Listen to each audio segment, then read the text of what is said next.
Je vous le disais en titre, des tirs de gaz lacrymogène ont rythmé une intervention musclée des forces de l'ordre dans une salle d'audience surchauffée en raison d'une vive contestation des avocats contre une procédure judiciaire visant la mise en détention de leurs confrères. La scène se déroule dans un palais de justice à Bonanjo, quartier administratif de Douala. Le récit des faits avec Jean-Paul Chouniat.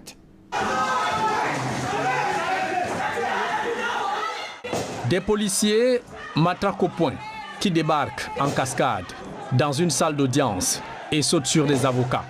Molestés et roués à coups de gourdin et rangers, un téléphone portable filme la scène dans ce tribunal de première instance de Douala Bonanjo.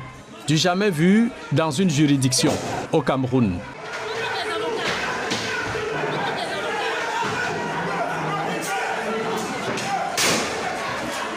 En plus de la bastonnade, ces avocats en colère sont gazés à coups de lacrymogène. Un épais nuage de fumée fait couler des larmes, des yeux qui picotent, tels dans une cuisine alimentée au mauvais bois de chauffage. La charge répressive est bien lourde, c'est le sauve qui peut, dans tous les sens.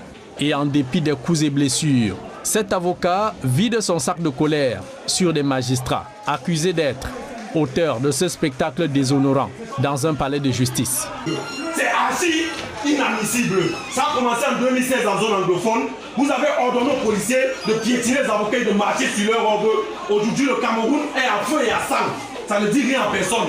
Et on vient tirer sur nous.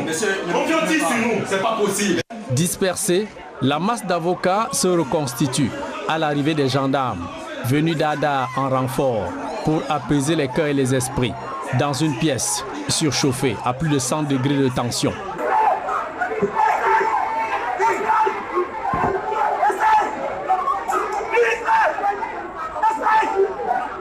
De sources bien introduites, le désaccord entre ces magistrats du tribunal de première instance de Douala Bonanjo et les avocats part de la mise sous mandat de dépôt de deux de leurs confrères à la prison centrale de Newbel.